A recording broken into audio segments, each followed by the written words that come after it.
পাচ্ছি না ওরে বাবা চলে সোনার নদী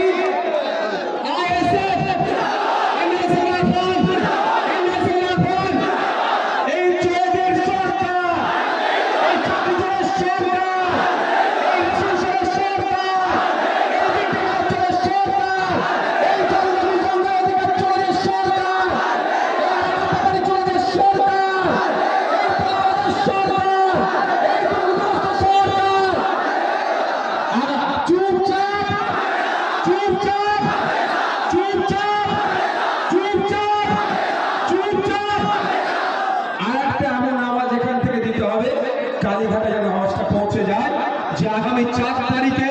ভাঙড় থেকে লিড দিয়ে দেশের পার্লামেন্টে যাদবপুর থেকে জিতেন্দ্র বকের আলম খান সাহেবকে আইএসএফ পাঠাচ্ছে এই স্লোগানটা এখান থেকে দিতে হবে।